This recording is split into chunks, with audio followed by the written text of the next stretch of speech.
নমস্কার বন্ধুরা, আজকে আমি আলোচনা করতে চলেছি বিশেষত মানসিক শান্তির বিষয়ে এবং অতিরিক্ত রাগের ক্ষেত্রে। মানে সবথেকে বিশেষত বেশিরভাগ মানুষের সমস্যা হয় যে তারা তাদের লগ্ন চার্ট দেখলে বুঝবে কোথায় যে তার কোন সময় মানসিক শান্তির প্রয়োজনীয়তা, মানে মানসিক শান্তির তো সারাটা জীবন প্রয়োজনীয়তা আছে, কোন গ্রহের অবস্থান হলে কোন স্থানে মানসিক শান্তি বিঘ্নিত হয় এবং অতিরিক্ত পরিমাণে ক্রোধ জন্মায়।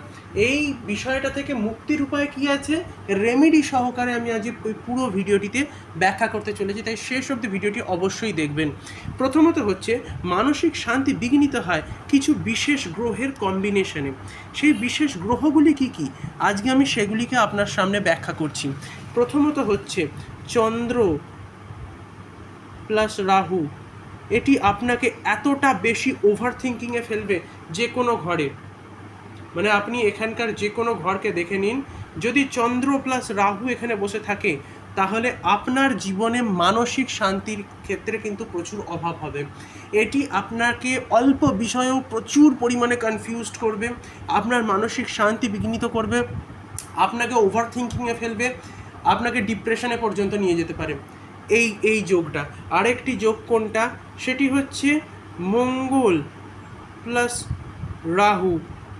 এটাও কিন্তু মানসিক শান্তি বিঘ্নিত করে, ক্রোধ অতিরিক্ত পরিমাণে বাড়ায়, শারীরিক সমস্যা হয় এবং সেক্ষেত্রে আপনার জীবনে কিন্তু আসতে পারে যে কোনো ধরনের রক্তক্ষয়ী সিচুয়েশনস, যেমন আচমকা হঠাৎ কোথাও রক্তক্ষরণ হয়ে যাওয়া, অ্যাক্সিডেন্টস জাতীয় ঘটনা ঘটতে পারে। আরেকটা ফ্যাক্টর থেকেও মানসিক শান্তি নষ্ট হয়, সেটা হচ্ছে মঙ্গল প্লাস কেতু। বিধ্বংসী সিচুয়েশনস চলে, যখন তখন রক্তক্ষয় হয়ে যেতে পারে, অ্যাক্সিডেন্টস হয়ে যেতে পারে, যখন তখন যা তা হয়ে যেতে পারে। এক্ষেত্রে মানসিক শান্তিটাও যেমন বিঘ্নিত হয়, শারীরিক শান্তিটাও কিন্তু সেই রকমই বিঘ্নিত হয়। মানে মানসিক শান্তি প্লাস শারীরিক শান্তি, এই দুই কিন্তু বিঘ্নিত হয়।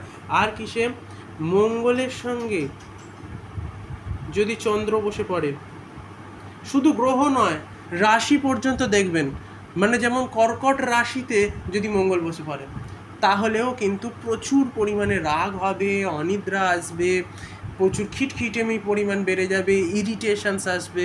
আমি এক এক করে রেমেডিগুলো তো আসছি, কী কী করলে রেমেডিগুলো ঠিক হয় সেই বিষয়ে তো আসছি। এই প্রবলেমসগুলো হবে তার সঙ্গে সঙ্গে। আর কিসে কিসে হবে চলুন আরেকটু দেখে নেওয়া যাক।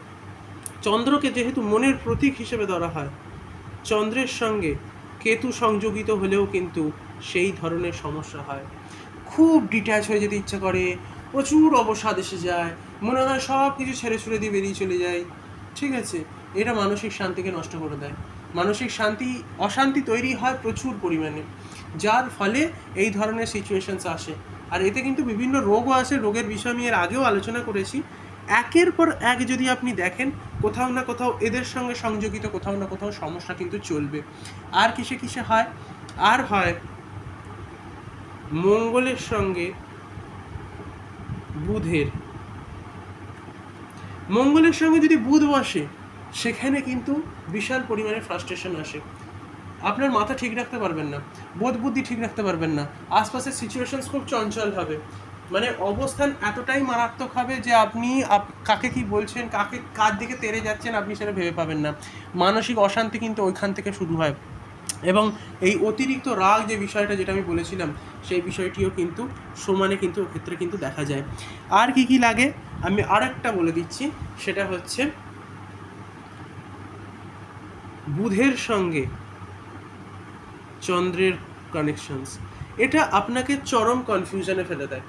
ধরুন আপনার সপ্তমে, মানে এই স্থলে বুধের সঙ্গে চন্দ্রের কনজাংশনস বসে আছে, আপনাকে প্রেম রিলেটেড বিষয় নিয়ে, বিয়ে রিলেটেড বিষয় নিয়ে এত কনফিউজড করে দেবে যে আপনার মাথার রাত্রিবেলার ঘুম উড়ে যাবে, এই বুধ এবং চন্দ্রের এই সমস্যার জন্য।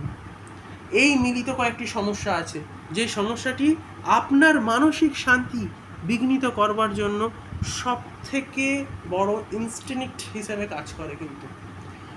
আর কিছু মানসিক সমস্যা নষ্ট হয়, শনির সঙ্গে যদি বসে যায়, কোথাও না কোথাও চন্দ্র, কোথাও না কোথাও শনির সঙ্গে যদি বৃহস্পতি বসে যায়, সেক্ষেত্রেও কিন্তু সমস্যা তৈরি হতে পারে।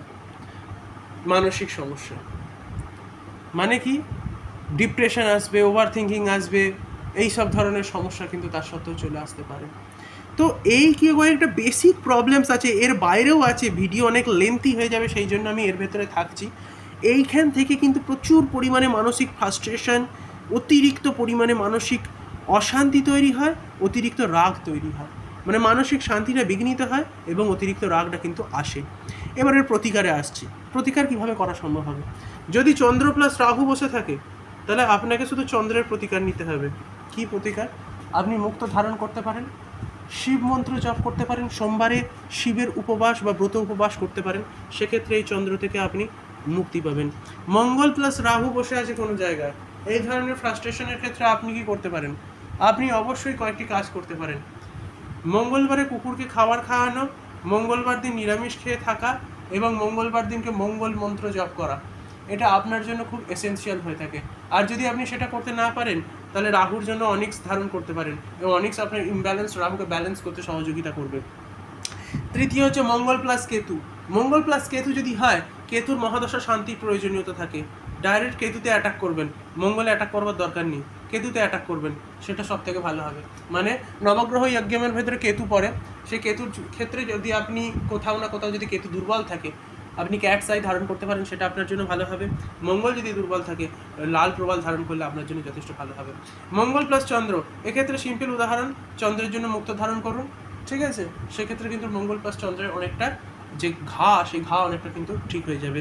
চন্দ্র প্লাস কেতুর ক্ষেত্রে চন্দ্রের ক্ষেত্রে সিম্পল কথা, সোমবারে প্রত্যেক দিন শিবকে দুগ্ধাভিষেক করবেন, চিনি, শর্করা এবং দুগ্ধ অভিষেক করবেন, তার সঙ্গে ওম নমঃ শিবায় মন্ত্র জপ করতে পারেন, অথবা কোথাও না কোথাও শিব পুজো থেকে শুরু করে অথবা মুক্ত ধারণ করলেও এক্ষেত্রে কিন্তু অনেকটা সুবিধা হয়। মুনস্টোন, পার, এগুলো কিন্তু ভালো।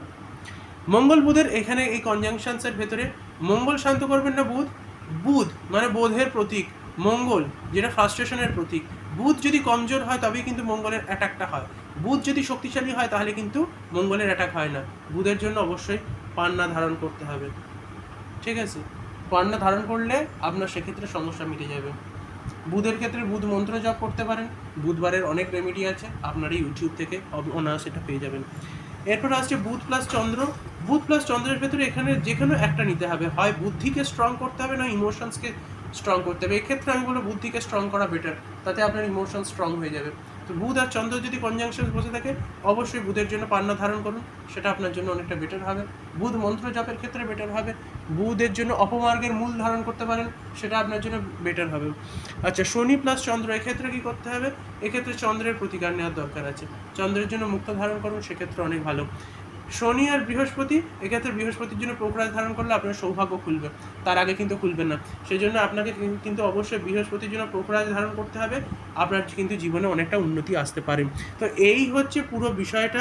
কনসেপ্টটা যদি ভালো লেগে থাকে তাহলে অবশ্যই লাইক করবেন। যদি আপনি কনসালটেশন নিতে চান, কমেন্ট করবেন, আমি নিচে আমার হোয়াটসঅ্যাপ নাম্বার দিয়ে দেবো, সেখানে থ্রুতে আপনি আমার সঙ্গে কথাবার্তা বলতে পারেন, আপনি কনসালটেশন নিতে পারেন, সেজন্য অবশ্যই কমেন্ট করবেন। এছাড়া আর কি করতে পারেন, আপনি অবশ্যই ভিডিওটাকে শেয়ার করতে পারেন। চ্যানেলে নতুন এসে থাকলে অবশ্যই সাবস্ক্রাইব করতে ভুলবেন না। আমার সঙ্গে এতক্ষণ অবস্থান করবার জন্য আপনাদেরকে অনেক অনেক ধন্যবাদ।